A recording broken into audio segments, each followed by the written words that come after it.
కేంద్రం పెత్తనం, స్టేట్స్కు సమాన అవకాశాలు కరువు, దక్షిణాది రాష్ట్రాల కాంక్లేవ్లో డిప్యూటీ సీఎం భట్టి.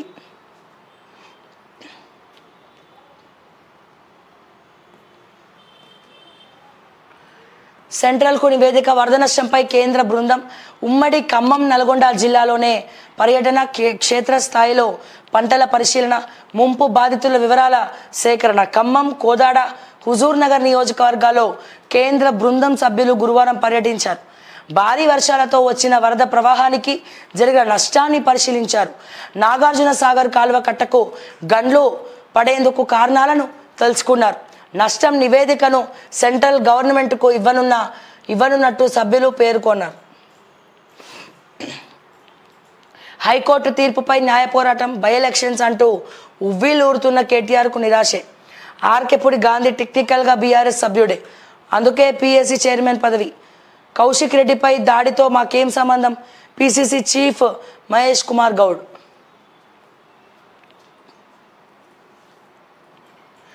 వర్గీకరణ అమలుపై స్టడీకి కమిటీ. చైర్మన్గా మంత్రి ఉత్తమ్, కో చైర్మన్గా దామోదర, సభ్యులుగా శ్రీధర్బాబు, పొన్నం సీతక్క, మల్లు రవి, కన్వీనర్గా ఎస్సీ సంక్షేమ సెక్రటరీ. సుప్రీంకోర్టు తీర్పుపై లోతుగా స్టడీ, ఆ తర్వాత సర్కారుకు సిఫార్సులు. నెక్స్ట్ ఆర్టీఐ కమిషన్పై కసరత్తు, దరఖాస్తుల స్క్రూటినీకి సర్కారు కమిటీ. చైర్మన్గా సిఎస్, సభ్యులుగా Vikas Raj, AK Datta. Chief commissioner పోస్టుల కోసం 700 అప్లికేషన్లట. 1:3 నిష్పత్తిలో ఫిల్టర్ ఫైనల్ చేయనున్న ఎంపిక కమిటీ. ఆర్టీఐ కమిషన్ ఏర్పాటుపై రాష్ట్ర ప్రభుత్వం కసరత్తు చేస్తోంది. ఆర్టీఐ కమిషనర్ని ఇంకా నియమించలేదు. చాలా దరఖాస్తులు పెండింగ్లోనే ఉన్నాయి. రిజెక్ట్ చేసి పంపించిన వాళ్ళ మళ్ళీ పిటిషన్ వేద్దామన్నా అక్కడ ఎవరు కమిషనర్ కూడా లేకుండా అటువంటి పరిస్థితి. చూద్దాం మరి. చీఫ్ కమిషనర్, 6 కమిషనర్ల పోస్టుల కోసం వచ్చిన 700 దరఖాస్తులను స్క్రూటినీ చేసేందుకు ఆఫీసర్లతో కమిటీ ఏర్పాటు చేసింది. చైర్మన్గా chief secretary Santhi Kumari, RNB special CS Vikas Raj, GAD principal secretary AK దత్తాలను సభ్యులుగా నియమించిందట. చూద్దాం మరి ఎవరికి రాబోతుందో. ఉరిశిక్ష. చిన్నారిపై అత్యాచారం కేసులో సంగారెడ్డి జిల్లా కోర్టులో సంచలన తీర్పు. చిన్నారిపై అత్యాచారం కేసులో నిందితునికి ఉరిశిక్ష విధిస్తూ సంగారెడ్డి జిల్లా కోర్టు సంచలన తీర్పిచ్చింది. బాధితురాలి కుటుంబ సభ్యులకు 10 లక్షల పరిహారం చెల్లించాలని న్యాయమూర్తి నిందితుడిని ఆదేశించారు.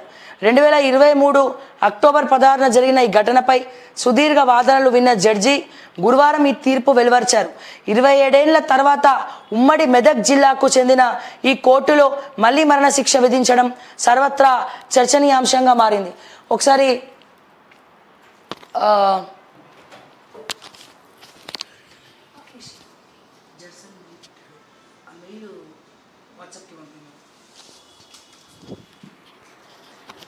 ఎస్. సో ఈ విషయం గురించి నేను మాట్లాడాలి.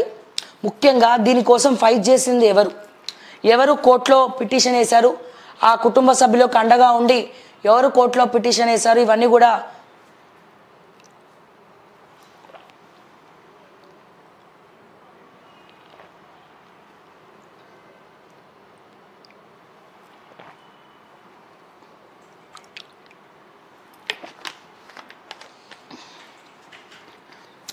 మీకు వివరంగా చెప్తా. ఫస్ట్ ఆఫ్ ఆల్ ఈ విషయం మీద మనం థ్యాంక్స్ చెప్పుకోవాల్సింది బక్కా జడ్సన్ గారికి. ఎందుకు శ్రావ్య అంటే వీళ్ళ కుటుంబ సభ్యుల కోసం స్టాండ్ బై తీసుకొని కోర్టుల పిటిషన్ వేయించి, ఫస్ట్ స్పందించి కోర్టుల పిటిషన్ దగ్గరుండి వేయించి దీనికోసం కొట్లాడినటువంటి వ్యక్తి జడ్సన్ గారు. ఈ రోజున చాలామంది చాలా రకాల కమెంట్స్ చేస్తున్నారు. డెఫినెట్గా నీతి నిజాయితీగా ఉంటే ఆ కమెంట్స్కి మనము రెస్పాండ్ అవ్వాల్సిందే.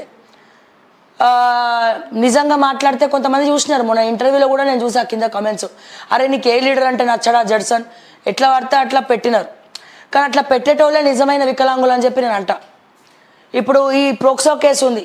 ఈ ప్రోక్సో కేసు కోసం కుటుంబ సభ్యుల కోసం ఎవరు ముందుకు రాకపోతే జడ్సన్ దగ్గర ఉండి పిటిషన్ వేయించడం జరిగింది. పిటిషన్ వేయడమే కాదు, వాళ్ళకి అండగా ఉన్నారు. సో అందుకే ఈ సందర్భంగా నేను జడ్సన్ గారికి కంగ్రాచులేషన్స్ తెలుపుతూ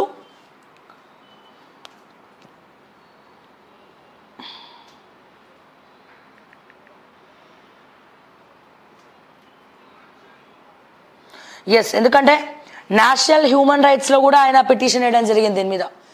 నేషనల్ హ్యూమన్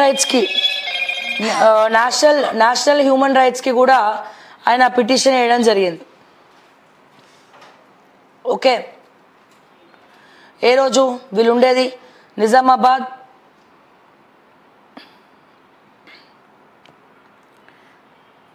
ఎస్, మొత్తం కోర్టులో వేసి నేషనల్ హ్యూమన్ రైట్స్కి కూడా ఆయన కంప్లైంట్ ఇచ్చి సో దీన్ని మూవ్ చేయడం జరిగింది.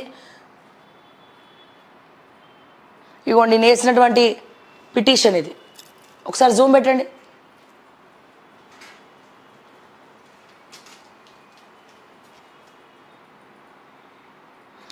దానికి రిప్లై కూడా వచ్చింది, అక్కడ నుంచి రిప్లై వచ్చింది to Bakka Judson Warangal email అని చెప్పి concluded and no further action required with reference to your complaint intimation dated 30/8/2022.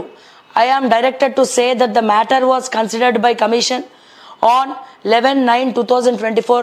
The commission has made the following directions అని చెప్పి యాక్సెప్ట్ చేస్తున్నట్టు ఎన్హెచ్సి నుంచి కూడా ఈయనకు రిప్లై రావడమే కాదు కోర్టులో కేసు వేసి దీని మీద మూవ్ చేశారు. సో ఇది ఖచ్చితంగా జడ్సన్కి ఈ సందర్భంగా బక్కా జడ్సన్ అన్నకి కంగ్రాచులేషన్స్ చెప్తూ ఎప్పుడు ఇట్లనే ప్రజల పక్షాన మాట్లాడండి, ప్రజల పక్షానే కొట్లాడండి. ఇవన్నీ కూడా ఏమి చిన్న చిన్న వాళ్ళు ఎవరో పెడతా ఉంటారు చేతగాని వాళ్ళు, బట్ అన్నిటిని కూడా పట్టించుకోకుండా ప్రజల పక్షాన మీరు ఎప్పుడు ఇలాగే కొట్లాడాలి, ఆత్మస్థైర్యం కూడా మీకు ఉండాలని చెప్పి మరొకసారి తెలియజేస్తూ చాలా మంచి తీర్పు కోర్టు ఇచ్చింది. అయితే ఇటువంటి కేసెస్లో కోర్టు చాలా స్లోగా మరి కేసెస్ డీల్ చేయకుండా ఇప్పుడు 2 ఏళ్ళు పట్టింది ఈ కేసు మూవ్ అవ్వడానికి, రిజల్ట్ రావడానికి, తీర్పు రావడానికి 2 ఏళ్ళు పట్టింది. సో ఈ 2 ఏళ్ళు పట్టింది. ఇప్పుడు 10 లక్షలు ఆ కుటుంబానికి ఇవ్వాలని చెప్పి కోర్టు తీర్పిచ్చింది. శిక్ష ప్లస్ 10 లక్షలు ఇవ్వాలి ఆ కుటుంబానికి అని చెప్పి. కానీ నేను చెప్పేది ఒక్కటే, ప్రోక్సో కేసులు చాలా బయటికి రానివి చాలా ఉన్నాయండి, చాలా అంటే చాలా ఉన్నాయి. సో జ్యుడిషియరీ తొందరగా దీన్ని స్పీడప్ చేయాలి. అట్లీస్ట్ ఈ విషయంలోనన్నా అత్యాచారాలు పోక్సోకి సంబంధించిన వాటిల్లో ఇమీడియట్ తీర్పులు అనేది ఉండాలి. ఇన్నేళ్ళు డ్రాగ్ చేయొద్దని చెప్పి నేను మరొకసారి రిక్వెస్ట్ చేస్తూ, సో ఎవరైనా సరే తప్పు చేస్తే ఖచ్చితంగా న్యాయస్థానం చట్టపరంగా శిక్ష విధిస్తుంది, అది తప్పదు అని చెప్పి నేను మరొకసారి తెలియజేస్తూ వన్స్ అగైన్ చాలా సంతోషంగా ఉంది. అండ్ ఈ క్రెడిట్ అంతా కూడా ఒక కుటుంబానికి సపోర్ట్గా ఉంటూ వాళ్ళ కోసం ఫైట్ చేసినటువంటి జడ్సన్ గారి పాత్ర కూడా ఇందులో ఉంది. కాబట్టి ఓకే టీవీ తరపున, తెలంగాణ ప్రజల తరపున మీకు జడ్సన్ గారికి నేను మనస్ఫూర్తిగా కృతజ్ఞతలు తెలుపుకుంటున్నాను. అండ్ అదే రకంగా ఎస్,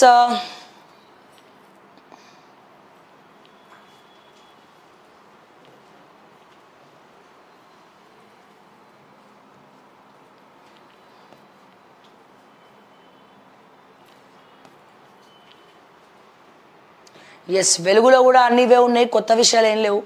ఫిరాయింపులపై కోర్టే ఆర్డర్ ఇచ్చినా మాకే మేలు అని చెప్పి చెప్తా ఉన్నారు. రాష్ట్రంలో ఉప ఎన్నికలు రావు, ఒకవేళ వచ్చినా మేమే గెలుస్తామని వీళ్ళు అంటున్నారు. కానీ ఇంటెలిజెన్స్ రిపోర్ట్లు తెప్పించుకోండి, ప్రజల తరపున రిపోర్ట్లు తెప్పించుకోండి, వాళ్ళు ఏం చెప్తున్నారో కూడా వినండి. Okay, Arekapudi versus Kaushik Reddy. ఇగో చిన్నారిపై అత్యాచారం, హత్య దోషికి ఉరిశిక్ష, బాధితురాలి ఫ్యామిలీకి 10 లక్షల పరిహారం ఇవ్వాలని ఆదేశం. సంగారెడ్డి జిల్లా కోర్టు సంచలన తీర్పు. 11 నెలల్లోనే దోషికి శిక్ష పడేలా చేసిన పోలీసులకు అభినందించిన జడ్జి. Very good. ఇందాక మనం మాట్లాడుకున్నాం కదా, సో దీనికి సహకరించిన పోలీసులకు కూడా ధన్యవాదాలు. దోషి గఫార్కి ఉరిశిక్ష పడింది అండ్ అట్లాగే 10 లక్షల రూపాయలు కూడా ఇవ్వాలని చెప్పి కుటుంబ సభ్యులకు మరి చెప్పడం జరిగింది కోర్టు తీర్పు. ఎస్సీ వర్గీకరణపై 6గురితో కమిటీ, మంత్రి ఉత్తమ్ కుమార్ చైర్మన్, కో చైర్మన్గా మంత్రి దామోదర. ఎంబీబీఎస్ సీట్లపై యూజీసీ పిడుగు, మల్లారెడ్డి మెడికల్ డెంటల్ కాలేజీలకు డీమ్డ్ హోదా ఇచ్చిన యూజీసీ. లైన్లో అపోలో సహా మరో 2 కాలేజీలు.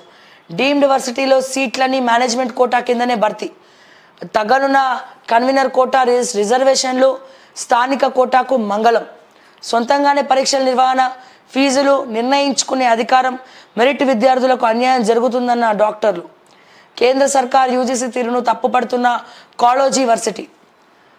డెఫినెట్గా ఇది అంత బాలేదు యాక్చువల్గా. ఇప్పటికే వీళ్ళు మల్లారెడ్డి మెడికల్ కాలేజ్ లాంటి వాళ్ళు లేకపోతే ఇంకొంతమంది ప్రైవేట్ మెడికల్ కాలేజ్ దోచుకుంటున్నాయి, విపరీతమైనటువంటి సీట్లు దండుకుంటున్నాయి. ఇటువంటి పరిస్థితిలో ఈ డెసిషన్ కరెక్ట్ కాదు. డిస్కంల మెడకు ఛత్తీస్గఢ్ ఉచ్చు, 261 కోట్లు చెల్లించాలన్న power grid corporation. National load dispatch సెంటర్కు ఫిర్యాదు, రాష్ట్రాన్ని డిఫాల్టర్